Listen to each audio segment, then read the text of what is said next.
학생 여러분 안녕하세요. 자, 오늘은요 저희가 처음으로 뭘 공부하죠? 사회라고 하는 과목을 공부할 겁니다. 이 사회라고 하는 과목이 과연 어떤 과목이냐 그래서 보통 이제 우리가 10단원으로 나눠지는데요. 1단원부터 5단원까지는 지리 파트고요. 6단원부터 10단원까지 일반 파트라고 해서 일반 사회 파트라고 그랬어요. 보통 이제 뭐 정치, 경제, 사회, 문화 이런 부분을 배우게 될 거죠. 그죠? 자, 그래서 사회라고 하는 과목을 통해서 뭘 공부하느냐 잠깐 동안 선생님이랑 잠깐 동안 한번 공부합시다. 자, 여기 보면 자 우리가 이제 보통 지리라고 하는 과목을 공부하거든요. 그래서 지리라고 하는 과목은요 여러 가지 자연 현상이 있습니다. 그래서 자연 현상과 관련된 여러 가지 내용을 공부하는데 이 자연 현상 자체를 공부하는 것은 뭐냐면 지구과학과 너무너무 흡사해. 그러니까 가끔 가다 보면 선생님 뭐 지리가 아니라 무슨 뭐 지구과학입니까? 맞습니다. 지구과학일 수도 있습니다. 그래서 자연현상에 관한 설명을 쭉 설명해 주는데 이 지리에서 정말 중요한 게 뭐냐? 플러스 이 자연현상과 관련된 인간들의 여러 가지 생활 모습들을 인간과 관련된 생활 모습, 그러니까 자연환경에 적응하거나 변화시키거나 이러한 여러 가지 인간의 생활 모습을 주로 다루는 게 뭐다? 지리 파트다라고 하는 겁니다. 그래서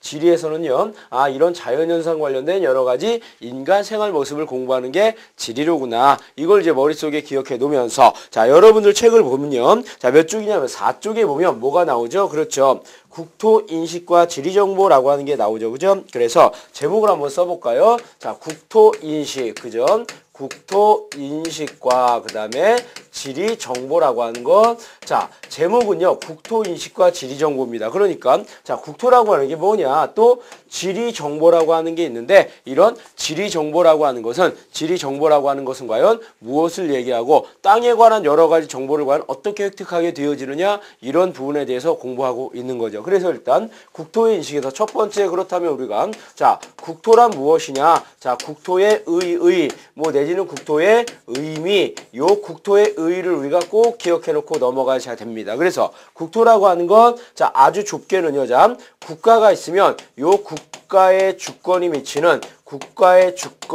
미치는 요런 범위를 국가의 주권이 미치는 범위를 우리가 뭐라고 하냐면 바로 국토다 이렇게 얘기하죠. 그래서 이 국가의 주권이 미치는 범위 요것을 우리가 다른 말로 뭐라고 부르냐면요. 영역이라고 이렇게 이야기를 하죠. 그래서 영역 안에는 우리가 뭐가 포함되냐면요. 땅, 영토, 바다, 영해, 그 다음에 하늘, 영공 요 세 가지로 표현되어진다더라라고 하는 거죠. 그죠? 자, 그래서 국가의 주권이 미치는 범위를 우리가 국토라고 하는구나. 그리고 국토를 우리가 영역이라고 하는데 이 영역이라고 하는 건 영토, 영해, 영공 세 가지로 나눠볼 수가 있구나. 요걸 이제 기억해 놓고 넘어가셔야 되겠죠. 자, 그러면서 두 번째 이 국토는요.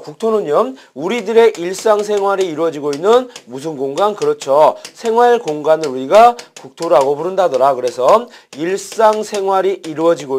우리들의 일상생활이 이루어지고 있는 구체적인 장소, 요것을 뭐라고 해? 생활 공간으로서의 국토다. 요렇게 불러줘. 그리고요, 국토라고 하는 것은 여러 가지 가치를 가지고 있습니다. 그래서 가치를 가지고 있다. 이것을 우리가 뭐라고 해? 생산 공간으로서의 국토다. 요렇게 부르죠. 그래서 여러 가지 다양한 가치를 지녔다라고 해서 요것을 우리가 생산 공간으로서의 국토다. 이렇게 이야기를 하는 겁니다. 그러면서 국토라고 하는 것은요. 자, 이 국토를 중심으로 조상들이 살아왔고 그 다음에 조상들이 계속적으로 여러 가지 것들을 남겨줬죠. 생활 양식을 남겨줬지요. 그것을 우리가 뭐라고 해? 그렇죠. 문화 공간으로서의 국토다. 이렇게 얘기하죠.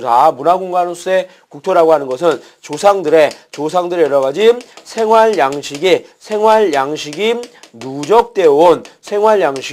누적되어 온 공간을 우리가 뭐라고 한다? 문화 공간으로서의 국토다. 이렇게 얘기하죠. 그래서 요런 여러 가지 의미로 국토라고 하는 게 이렇게 해석이 되어지는구나. 요걸 이제 우리가 같이 파악해놓고 넘어가시고요. 그 다음에 아까 얘기했지만 국가의 주권이 미치는 범위를 영역이라고 했지요. 그래서 우리가 영역과 관련해서 자 이렇게 이제 영역과 관련된 내용을 잠깐 동안 공부해 보기로 하겠습니다. 자, 영역이라고 하는 건 아까도 얘기했지만 국가의 주권이 미치는 범위를 우리가 뭐라고 불렀죠? 영역 이렇게 얘기했죠. 그죠? 그래서 영역이라고 하는 거 이렇게 구분될 수 있습니다. 그죠? 자, 이렇게 뭐가 있냐면 여기에 바다가 있고 있고요. 바다가 있고요. 그 다음에 여기에 뭐가 있냐면 땅이 있습니다. 그리고요, 이 위에 뭐가 있겠죠? 그렇죠. 하늘이 있겠죠. 그죠? 그래서 이 땅을 우리가 뭐라고 해? 영토다. 이렇게 부르죠. 그죠? 그래서 영토라고 하는 것은요, 현재 우리나라 같은 경우는 자, 한반도와 그 다음에 한반도에 포함되어 있는 섬들,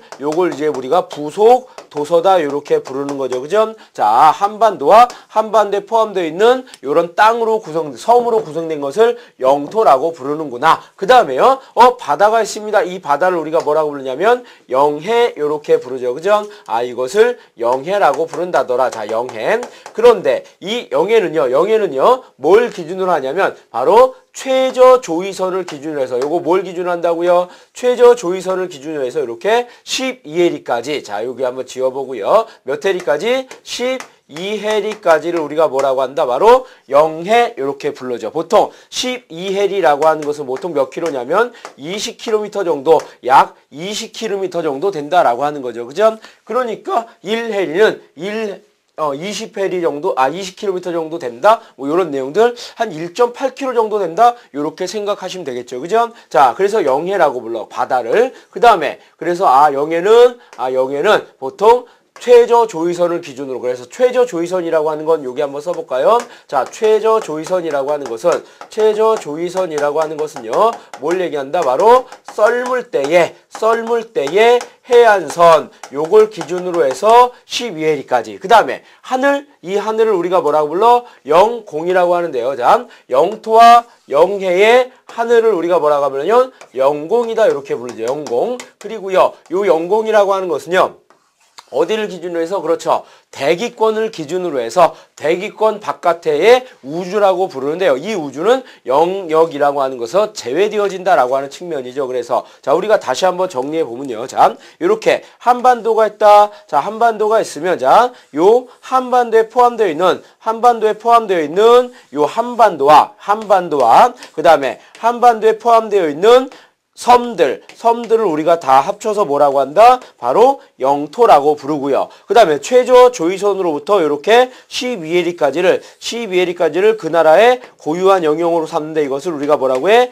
영해라고 부르는 거죠. 그죠? 영토와 영해의 하늘을 우리가 뭐라고 불러? 그렇죠. 바로 영공, 요렇게 이야기하는 거죠. 그죠? 그래서 바로 영역이라고 하는 건 영토, 영해, 영공으로 나뉘어지는구나. 특히 이제 우리가 자, 여기서 영해와 관련해서요.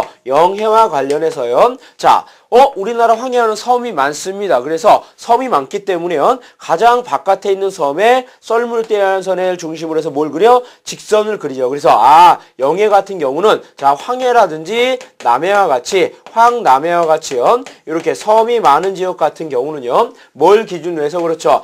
가장 바깥에 있는 섬에 직선을 그려서 직선 기선을 중심으로 해서 몇 해리까지? 12해리까지다. 그 다음에 동해 같은 경우는요, 그냥 통상적인 선을 사용하죠. 요걸 뭐라고 하죠? 바로 통상기선이다. 이렇게 얘기하죠. 통상기선을 중심으로 12해리. 그 다음에 우리나라 대한해협이 있는데요. 이 대한해협 같은 경우는요.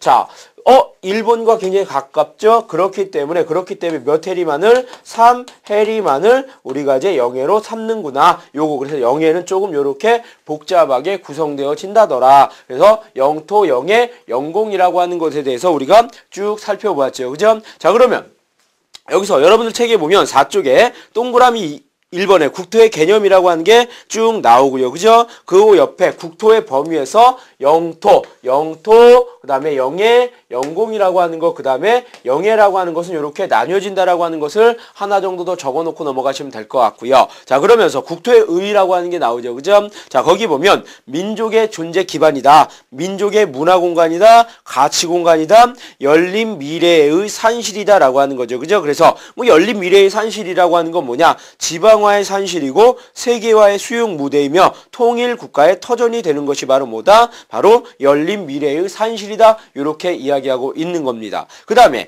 괄호 2번에 국토의 위상과 여건이라고 하는 것은 여러분들이 한번 읽어보고 넘어가시면 다 알 수 있는 내용이니까 한번 읽어보시고요. 자, 5쪽으로 넘어가서 자, 위치와 영역이라고 하는 부분이 나올 겁니다. 그래서 위치와 영역 요것도 별표 3개 쳐놓고 꼭 기억해놓고 넘어가셔야 되겠죠. 그죠? 그래서 위치와 영역이라고 하는 게 있다. 그래서 위치. 이 위치라고 하는 것은 과연 뭘 이야기하는 거냐? 그래서 우리가 보통 위치의 종류가 3가지가 나옵니다. 그죠? 그래서 자, 이렇게